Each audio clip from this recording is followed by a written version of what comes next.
The girl, Rachel, is running towards the tower, closely followed by Baum. Baum catches up and they both fall on the ground. Rachel asks him to forget about her. He refuses to do that. She apologizes, saying that she has to climb the tower. Suddenly, a light engulfs Rachel, and she disappears as the tower doors open. Obsessed with Rachel, Bam manages to enter the tower and encounters Headon, the tower's guardian. Headon encourages him to take a test before climbing the tower, which involves breaking a ball inside a cage while avoiding an eel. Despite the danger, Baum, without hesitation, decides to proceed. On his way, Baum is stopped by a girl and a boy speaking an unknown language. The boy, Evans, gives him a ball that allows him to understand them. They call him an irregular because he opened the tower door by himself. The girl is Yuri, the princess of Jihad. Despite Evans' warnings, Yuri decides to help Baum and lends him the Black March, a legendary sword. Grateful, Baum prepares for the test. Baum is facing the eel, which swallows him. Inside its mouth, Baum manages to wound it, and he is dropped back on the ground from the eel's mouth. Baum rushes towards the ball, trying to break it. He can't do it. He hits the ball multiple times, but nothing happens. The eel recovers and prepares to attack again. Evans advises him to ask the sword for its power as soon as possible. Baum does that, and the spirit of the Black March appears and grants its powers to him, impressing Yuri. With the sword's power, Baum passes the test and advances to the next floor.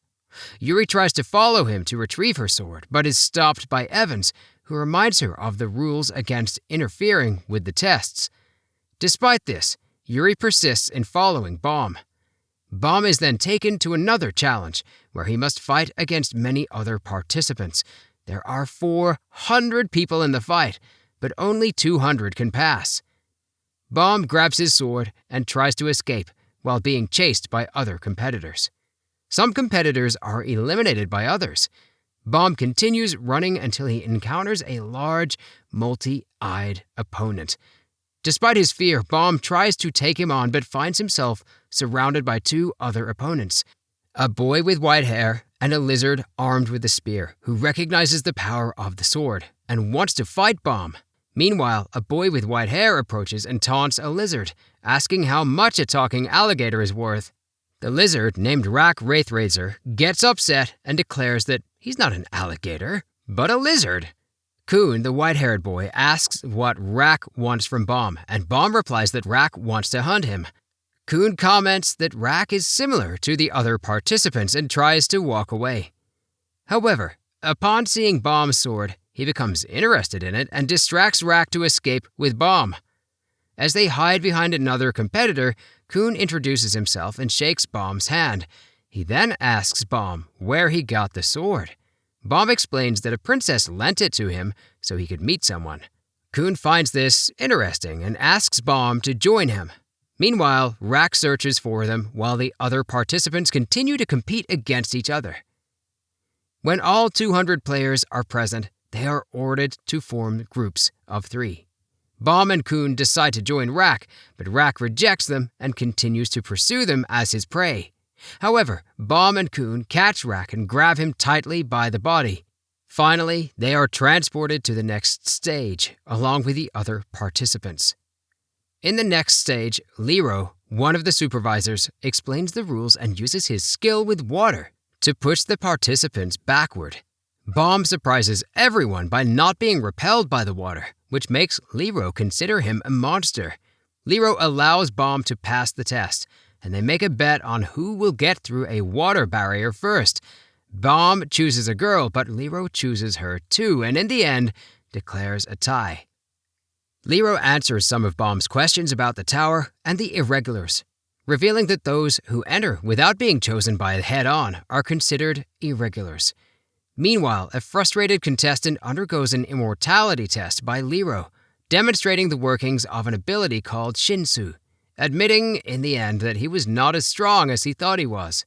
Finally, the contestants move on to the next phase, and Lero warns Baum not to get too close to Kuhn. The third test, the Red Door, begins. Kuhn recalls his past betrayal and exile for trusting someone. In the present, Kuhn, Baum, and Rack wait to continue to the test. A stranger approaches and hints that the time might be crucial. Suspicious, Kuhn fights the stranger. Later, they are called for the test and see a giant clock and several red doors. The test administrator, Yuhan, explains that they can only open one door and have 10 minutes to pass. Despite attempts to get more information, Yuhan refuses to reveal anything further, and the test begins. Kuhn remembers his mother's warning about trust and thinks about Maria, who betrayed him. Kuhn, distracted by Baum's eyes that remind him of his betrayer, struggles to focus.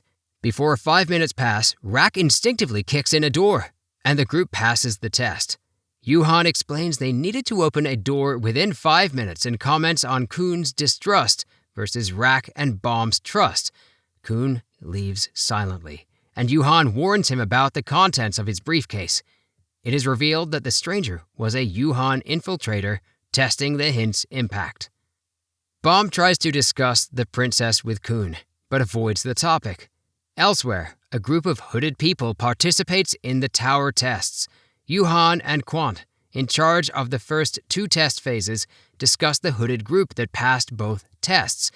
Yuhan admits combining the tests to save time, leading to the hooded group eliminating other participants. Yuhan asks Quant to cover it up to avoid getting fired, and Quant agrees.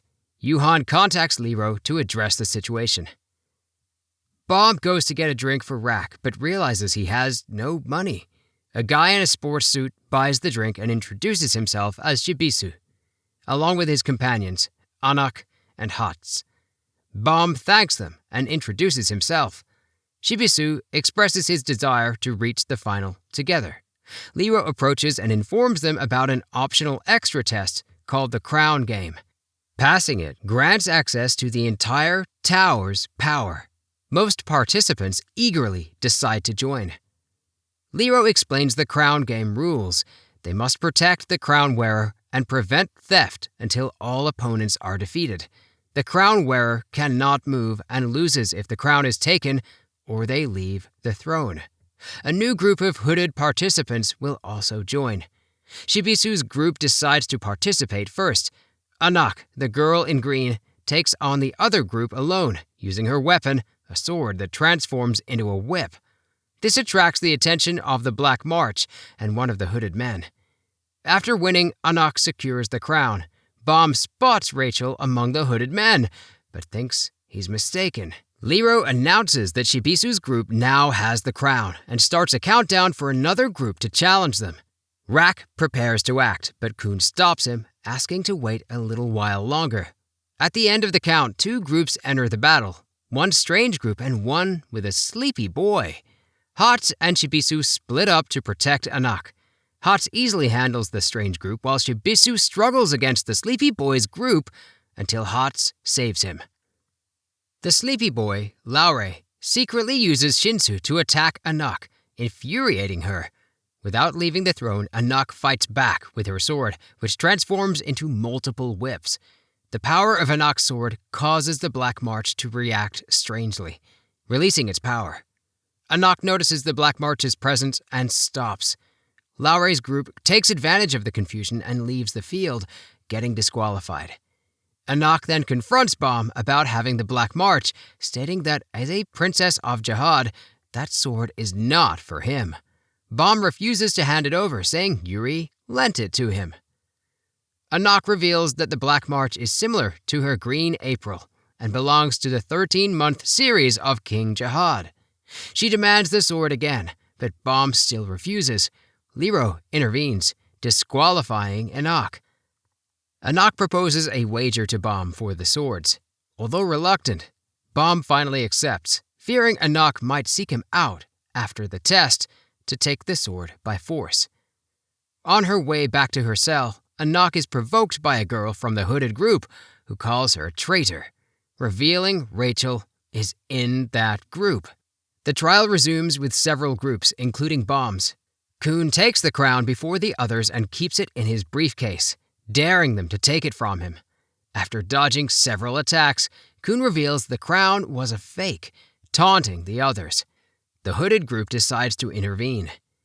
Later in the battle, Kuhn's plan is revealed. While the other groups are distracted by the fake crown, Baum takes the throne and receives the real crown.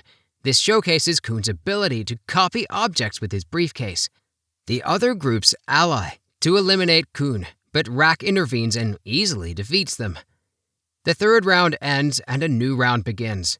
While Bam's group waits for their next opponents, the hooded group waits briefly before leaving, and Kuhn collects his thoughts to start the fourth round. 3 more groups join the battle.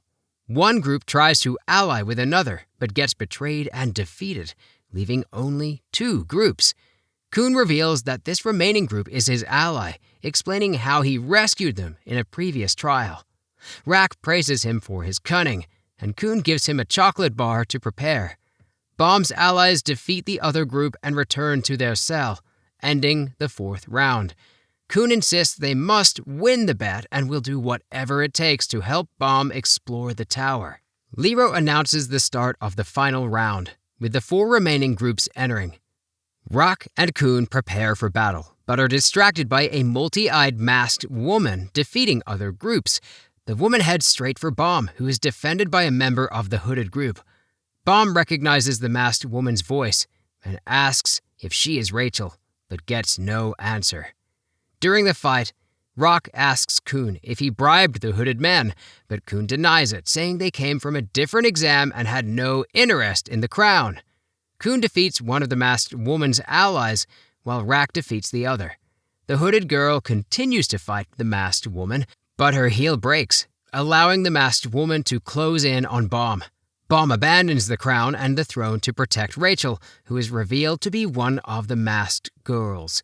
The masked woman attacks Rachel, and Baum, driven by the desire to protect her, unleashes his Shinsu uncontrollably, severely injuring the masked woman. The Black March stops him, calming him with a kiss on the cheek, making him faint. Meanwhile, Yuri is looking for a way to reach the test floor where Baum is. Evans tells her she is acting anxious, but their conversation is interrupted by a large man who assures them that their boss's directions are safe. Yuri orders preparations to leave, stating that the rookie's power is truly impressive. Baum lies on a stretcher, looked after by Kuhn.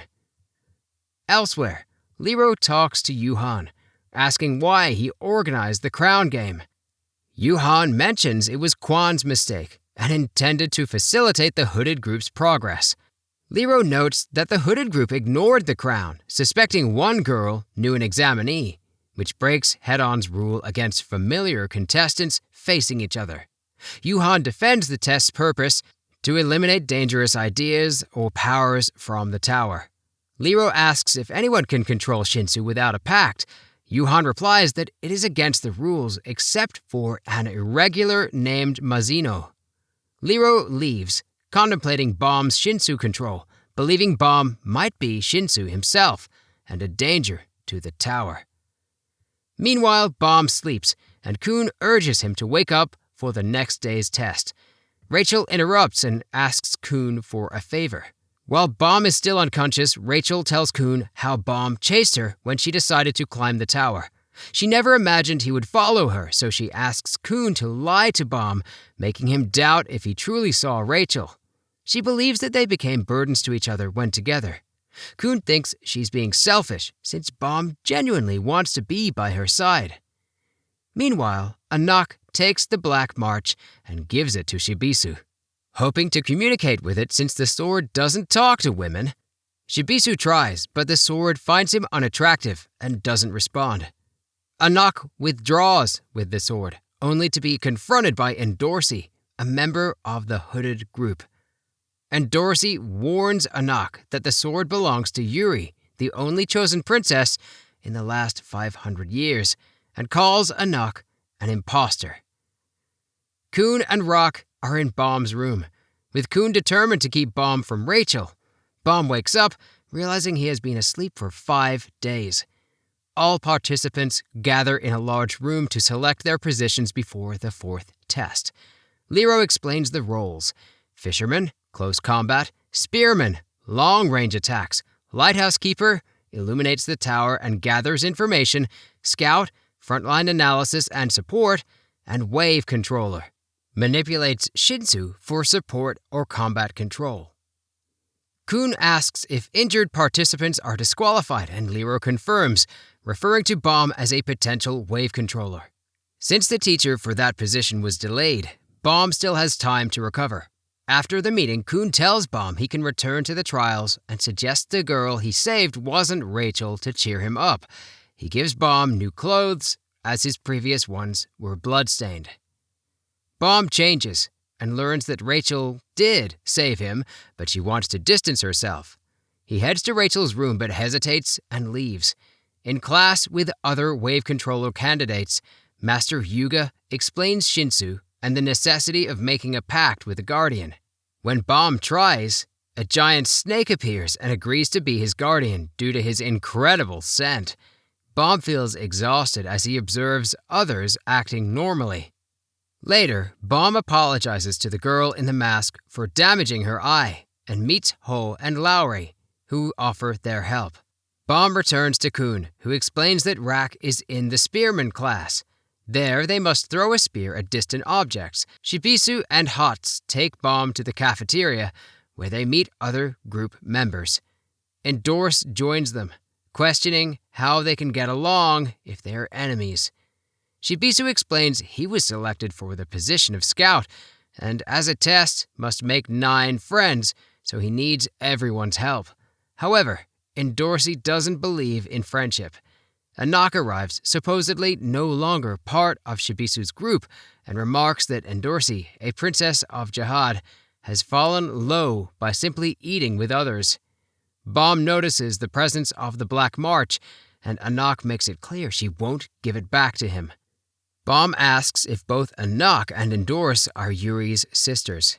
Endorsi confirms they are, but not biologically.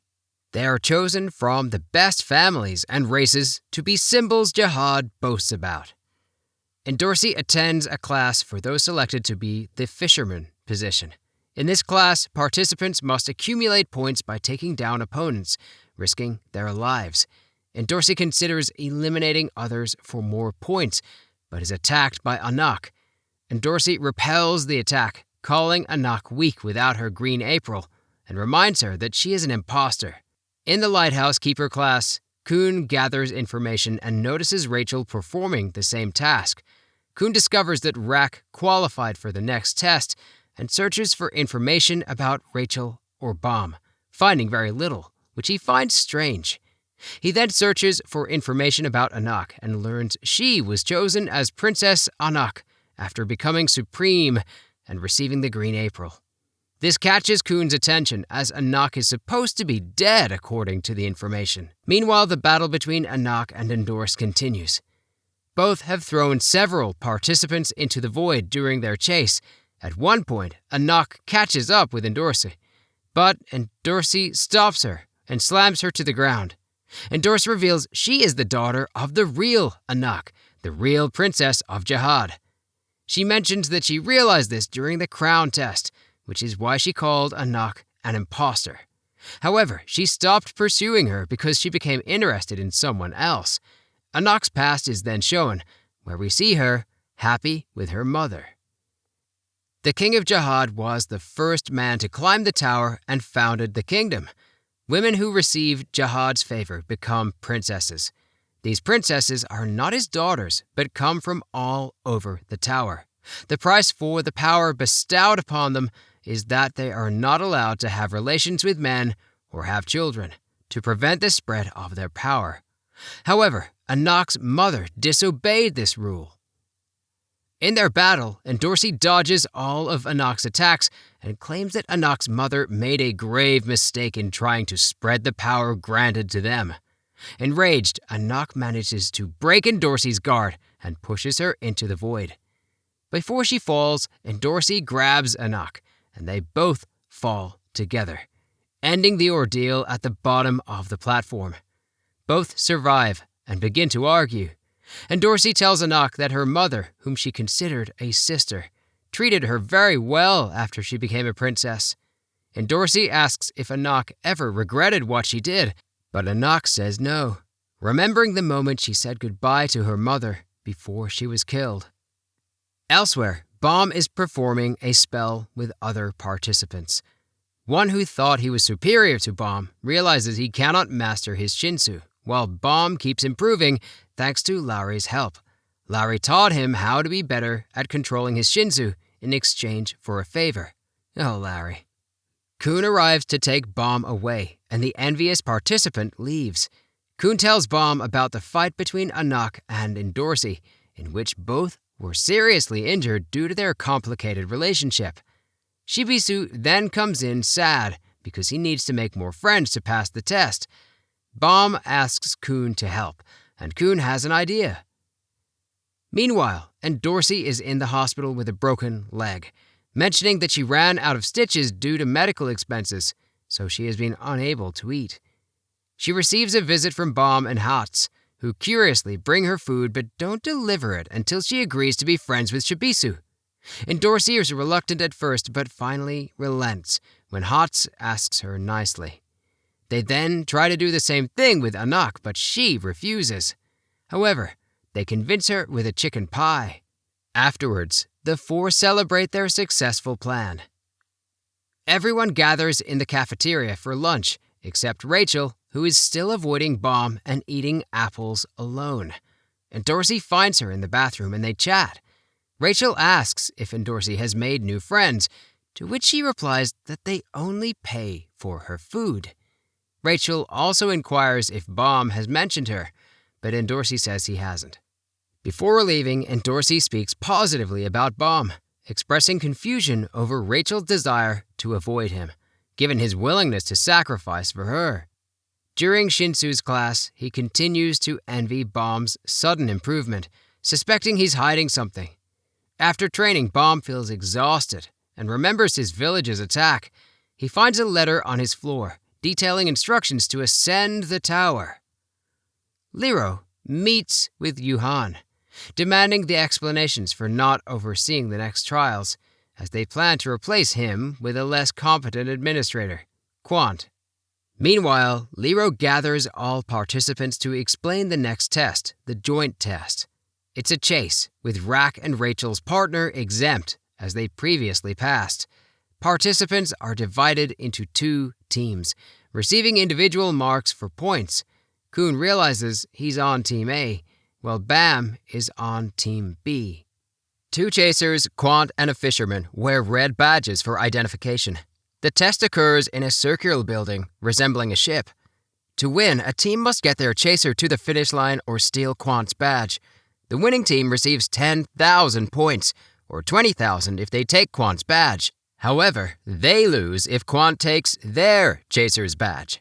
The participants head to the circular building where Team A is located. Kun assumes the leadership role and shares his plan to lure the pursuer, using Shibisu as bait. As they wait, Kun's calm demeanor surprises everyone, despite the high stakes of the test. Eventually, they successfully lure Quant, who cannot use his Shinsu to maintain fairness. Quant pursues Shibisu, but realizes it's a trap. He knocks out one of his lighthouse keepers and resumes chasing Shibisu.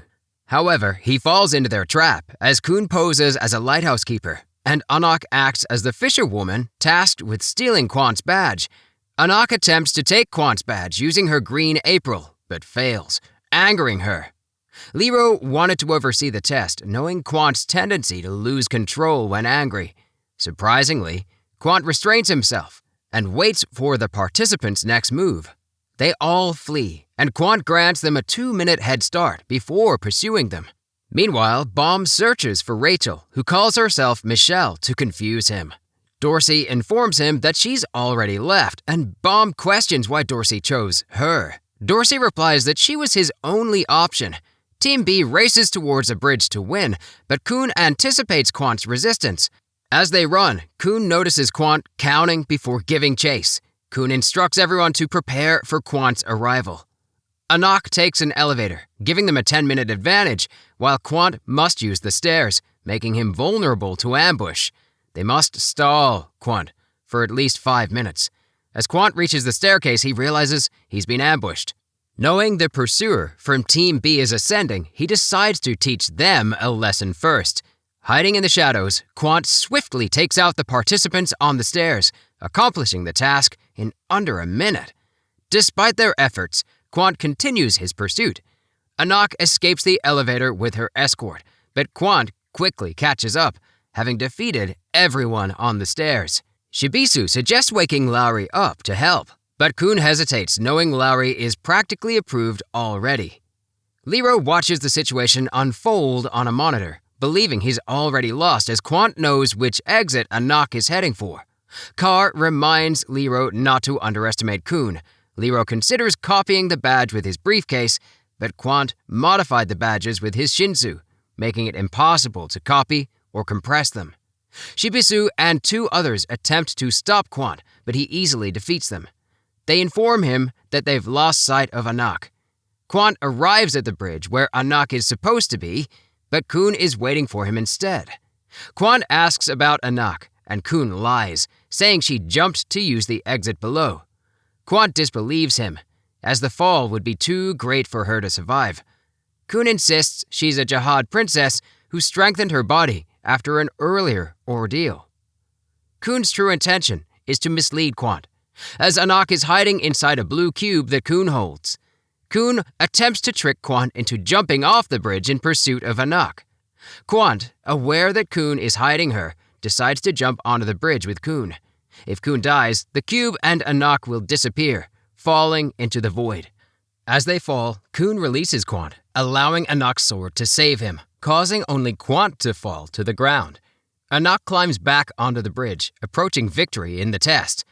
Group B, including Bomb, eagerly watches. As Anak nears the end, Quant emerges and seizes the badge, declaring Group A the losers. Group B celebrates their success. In another room, Kun apologizes to Group A for his poor leadership, a calculated move to avoid their resentment.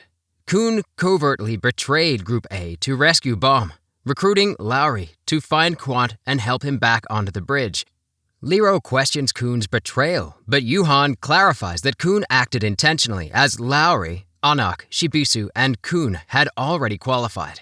Kun needed his other friends from Group B to proceed to the next round with them. Meanwhile, Group B debates leadership, ultimately accepting Dorsey. Group B tries to carry the badge to the bridge, with Dorsey, Bomb, and 2 others taking the elevator, while Hots and a couple of spear bearers use the stairs. Serena and another participant wait at the entrance. Serena confesses her waning motivation to climb the tower, knowing she may have to kill her recent companions in the next trial. She recalls her past as a thief with friends who were attacked and killed by a Supreme. Headon saved Serena and brought her to the tower. Who responds indifferently to Serena's confession. Hots grows alert, sensing Quant's proximity. As Dorsey and the others exit the elevator onto the bridge, Dorsey turns on her companions, attacking 2 of them. Dorsey shares her past. Her family adopted girls to fight each other to find a Princess of Jihad candidate. She ate on the floor while other girls ate at the table. After eliminating her adoptive sisters, she sat at the table, becoming a candidate. Dorsey aims to eliminate her B-team contestants, as only 4 can pass. She warns Bomb he must do the same to climb with Rachel. Hots orders spear bearers to hide and ambush Quant. Quant appears, upset over accepting Kun's help, who abandons Serena, joining Dorsey to fight 2 contestants. Bomb intervenes, reminding Dorsey of her past weakness. A contestant attacks Dorsey, but Bomb takes the blow and leaves to find Rachel. Who takes Rachel hostage, threatening to hurt her, and Bomb as well. Lero stops the test broadcast, but Quant insists it continues. Hots fights Quant to buy time but fails. Hots is betrayed by the spear bearers. Quant pursues them, warning of painful deaths. Who anticipates Bomb's arrival, but Quant ruins the plan. Bomb confronts Quant, who immobilizes him to chase the badge bearer. Quant tasks Bomb with saving Rachel. Who stabs Rachel, but Bomb mimics Quant's technique, defeating Who and saving Rachel. Quant is surprised Bomb imitated a Supreme's skill. Who admits his envy of Bomb and shares his past while lying on the ground. He couldn't protect anyone in his village due to his weakness. Who reveals that he never cared about climbing the tower. He only acted out of hatred for Bomb. He then takes the knife he stabbed Rachel with and ends his own life. Serena arrives at the scene and finds Hu already dead. Quant approaches them and declares that the ordeal must continue. And Dorsey joins in, taking the badge from Quant and winning the battle. Yuhan ends the test. The next day, Kuhn retreats to his room, knowing that only 2 wave controllers can pass, which is Bomb's position. He knows Lowry has already qualified, so he did his best to get Bomb enough points to pass. He convinced Lowry to help him in his plan and exchanged the original letter he had given Hu. Elsewhere, Princess Yuri argues with Evans about the delay in getting to Bomb on time. Another person is with them. Kuhn is resting in his room when Rock interrupts him by knocking on the door. Kuhn sees a miniature Rock mocking his stature, blaming Quant for his shrinking. Rock explains that he bumped into Quant in the hallway and called him a name without realizing who he was. Uh-oh. He asks Kuhn to make him big with his magic briefcase, but Kuhn tells him he cannot. Rock decides to go to Bomb, but Kuhn asks him not to. At that moment, Bomb appears and reveals that Rachel can no longer walk due to the injury to her back. Despite this, Bomb is determined to climb the tower to be Rachel's legs. Kuhn remembers his past relationship with Maria and decides to join Bomb's goal. Bomb asks for one more favor, to organize a funeral for Hu. Serena, Quant, and Lero attend the funeral. After the funeral, they all drink a toast in his honor. Bomb talks to Rachel, who apologizes for abandoning him. Bomb forgives her and thanks her for being a light in dark times. Rachel cries. Serena leaves the tower without saying goodbye, leaving her dagger for Shibisu. Master Yuga is in a secret conversation, claiming he will recover Black March and Green April. Yuhan interrupts and discovers Ren, the 67th agent of Jihad's Royal Guard. Yuhan admits he knew about Ren but ignored him. Ren attacks Yuhan by summoning a giant snake, but Yuhan counters with another snake. Ren admits he's been bored because no one stands up to him. Yuhan has no intention of fighting Ren, a Jihad Supreme. Yuhan knows Ren wants Black March, Green April, and to eliminate Anak. Yuhan agrees to help Ren complete his mission, as the tower's rules require checking if someone is harmful. Yuhan asks Ren to inform his boss and have tea with him. Kuhn talks to Lero about the letter given to Hu before team formation. He realizes the letter giver knew the participants' positions, specifically Rachel's. Lero seeks Yuhan to announce the approved teams. They gather in a room and name those who passed. Dorsey, Anak, and 3 others pass as fishermen. Rak and 2 others pass as spear-bearers, including the ghost who is Rachel's friend. Shibisu, Hots, and Neri pass as scouts. Lowry and Bomb pass as wave controllers. Kuhn and Rachel also pass, but Rachel's injuries eliminate her. A participant who didn't pass complains about the results. Yuhan gives him a strength test. Kuhn expresses dissatisfaction and Yuhan calls him forward. Kuhn explains he wants Rachel in the final test. Yuhan states her condition prevents participation according to the rules. Kuhn requests a guardian test. Yuhan mentions only irregulars can apply. Bomb stands up and reveals he's an irregular, surprising everyone. Yuhan asks Bomb to accompany him while the rest wait and discuss Bomb's situation. Lero warns them that they face a crucial decision. Collaborating with Bomb and passing the test will label them accomplices to an irregular forever. Despite this, the majority decide to continue helping Bomb and wait for his return. Bomb meets the Guardian, asking him to allow Rachel to continue participating in the trial. On his way out, Bomb informs Yuhan that the Guardian granted permission for Rachel to continue, leaving everything in his hands. The final test begins: deep sea fishing. Rock, back to his normal size, asks if it will be a hunting challenge. Yuhan clarifies that they will be the prey. Bomb and Rachel will be the fish caught by the gobbed dolphins, seal-like creatures that use Shinsu to create a net and catch fish for the gobbed queen. Bomb and Rachel will be in a Shinsu sphere, caught and eaten by the gobbed queen, who will then eject them to the surface. The rest of the participants must stop goblins from stealing the fish caught by the dolphins, accompanied by worms. If they allow Baum and Rachel to be eaten by the worms, the test fails. Striped pigs in the area scare the dolphins, so they must keep them away. Essentially, the rest must ensure the dolphins can fish in peace. There is also a monster named Toro they must avoid encountering, a beast so ferocious it even makes supreme ones run away. Without further explanation, the test begins. Baum and Rachel are inside a Shinso bubble, while the seals enter the water. Hotz's group will watch the goblins, Rak and the spear bearers will wait from above to intervene, and Shibisu's group will watch the pigs. Kun will oversee from the surface. Yuri and her group are getting closer to Baum. Hotz informs Kun that a group of participants has disappeared. Shibisu encounters the bull, devouring one of the participants. A seal passes by, and the bull follows it to attack. Shibisu tries to get its attention with Shirina's dagger, but fails. Anak arrives to help Shibisu and fights the monster. Endorsi joins the fight, leading to an argument between Anak and Endorsi over who attacked first. They make a bet. If Anak wins, Endorsi will be her slave. But if Endorsi wins, Anak will give her the green April. Rak wants to fight, but Hotz warns him about the arrival of more goblins than expected. Kun asks Hotz and Rak to find out where the goblins are heading and wait for his signal for a surprise attack. The dolphins are forming a red net visible to Baum and Rachel. Lowry finds his way using his ability to raise fish with Shinsu. Endorsi fights the monster but can't defeat it as her time runs out. The monster briefly traps her, but she escapes and it flees after a loud scream. Anak tells Endorsi her time is up and pursues the monster. Meanwhile, Ren comments they've fallen into his trap. Kun asks Nari if she can control other creatures like dolphins or the Toro monster, but she can't. Kun starts doubting something. Endorsi loses sight of Anak and encounters the monster, now much faster and stronger, and it knocks her unconscious.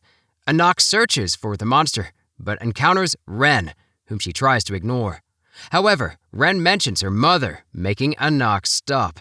He introduces himself and shows her her mother's necklace. Anak asks what he's doing with it, and Ren insinuates he's responsible for her mother's death. Goblins advance. Rak asks if they can attack, but Kun stops him, having devised another plan using En's abilities. Anak tries to snatch the necklace, but Ren defends himself and wounds her. He takes the green April, intending to kill Anak. Ren presents Endorsi with an opportunity to redeem herself by killing Anak, as the test's objective is to eliminate her due to her birth, violating the tower's rules. He hands the green April to Endorsi to kill the imposter. The goblins spot Hotz, and a spearman instinctively helps him, causing their plan to fail as they flee. Endorsi approaches Anak not to kill her, but to return her green April and receive the Black March, as they agreed to eliminate Ren together. Shibisu continues his search for the princesses and encounters Yuri. Rak escapes the goblins and decides to confront them. The princesses manage to subdue Ren, but he attacks Endorsi and Anak when Endorsi lowers her guard. Yuri arrives with Shibisu's assistance. Ren introduces himself to Yuri and states he's on a mission to retrieve the swords. Upon seeing her sword on the ground, Yuri decides to handle the situation herself. Rak finds himself surrounded by an increasing number of goblins, and Lowry uses their powers to float them away. Ren threatens Yuri, accusing her of betraying the king by protecting the imposters. Yuri warns him to back off or she'll kill him. Despite this, Ren attacks her, but Yuri sends him flying with a single finger. The goblins and striped pigs are fighting after Renea, Lowry, and Kun lured the pigs there, knowing they were chasing the seals. Kun led them to the goblins. They thank Kun, who leaves the rest to them. Someone very similar to Kun appears, accompanying Yuri on her journey. Yuhan watches the test with Liro and Quant when they notice an infiltrator. The monitor signal cuts out when Yuhan tries to identify the person. Quant suggests intervening, but Yuhan stops him. Liro notes Yuhan's calmness, raising suspicions. The mysterious boy cut the transmission. Kun suggests taking him to Princess Mary Evans to cure Eden. They rush to find Yuri, and Yuhan invites them to tea, asking questions. Evans states they're only there to retrieve the Black March. Yuhan maintains a neutral stance. Yuri fights Ren and is about to kill him when Evans communicates through an orb, telling her not to help Anak. Yuri doesn't decide and orders Kun to eliminate Ren. Kun smashes Ren with his hammer. Kun declines to see Maria and Hotz offers help, but the boy leaves, knowing Kun wouldn't rest with his friends in danger. Ren tells Yuri he was after Bomb before the monster attacks. Bomb tells Rachel they'll climb the tower together, but the monster injures him. Yuri wants to interfere, but Yuhan warns her Bomb will be disqualified if she does. Anak stops Yuri, trusting Bomb. Bomb defeats the monster with his Shinsu, emitting radiant light. Yuri takes the green April and leaves a metal feather for Shibisu to give to Bomb, asking him to meet her on the 77th floor. She asks Evans to leave, meeting the masked girl, a guide, on the way out. Bomb and Rachel are about to be swallowed by the gobbed queen. Bomb assures Rachel they'll climb the tower and gaze at the stars. Rachel pushes Bomb, causing him to fall into the void, shocking him as he watches her drift away. Rachel was never chosen to climb the tower. It was always Bomb. Rachel was brought in by mistake, and as a result, she grew to resent Bomb for passing the white steel eel test, a test she couldn't even summon the courage to attempt. Desperate to climb the tower regardless, Rachel promises Headon she'll do anything for the chance. Headon agrees, but under one condition. She must ensure that Bomb dies. Rachel secretly hoped someone else would eliminate Bomb during the tests, sparing her from having to do it herself. She knew she couldn't bring herself to kill him, and tried to find other ways to climb the tower without harming him. But she didn't have enough points to advance. Along the way, the test administrators subtly aided her by sending a navigator to leave Ho a note, setting him against Rachel. Rachel was aware she would become a target and knew she'd have to make a critical decision. When Ho attacked, Rachel allowed herself to be stabbed, creating a scenario where she would be constantly by Bomb's side, ultimately giving her the opportunity to kill him. To Rachel's credit, she did try to warn Bomb away from her, and initially pretended not to be Rachel to keep him away. However, Bomb wouldn't abandon her. This gave Rachel the perfect opportunity to get him out of the way as their platform was about to be eaten by the giant fish. Unfortunately, once she realized Bomb was becoming a star, and she wasn't, she resolved herself to the task at hand. Her jealousy fueled her attempted murder. After being eaten by the fish and spit back out on dry land, Rachel is questioned by the rest of the regulars. They all want to know where Bomb is. Rachel lies, blaming Bomb's disappearance on the bull's attack. Despite passing the test, none of the regulars feel any joy, especially Rack and Kun, who are deeply upset by what happened to Bomb. They decide to help Rachel climb the tower as a favor to Bomb. Everyone except Kun, who makes sure Rachel knows what he truly thinks of her. Kun only agrees to the regulars' plan so he can shake up the rules of the tower from the inside. Disillusioned with the rigged nature of the test, Lero Ro quits to climb the tower himself in search of the truth, inviting Quant to join him. As the episode comes to a close, we learn Bomb is alive. He was found by Wari-Un. All he wants to know is where Rachel is. He is instructed to climb the tower as it's the only way to find what he seeks. After all, at the top of the tower awaits everything you have ever wanted. And the first season ends with a grown-up Bomb. Thanks so much for watching until the end, guys. Make sure to subscribe to our channel and hit that notification bell. Otherwise, you won't know when our recap of Season 2 of Tower of God comes out. Okay guys, thanks so much for watching, and click on a link for another one of our videos if you want to see some more awesome anime recaps. Thanks so much, and talk to you next time.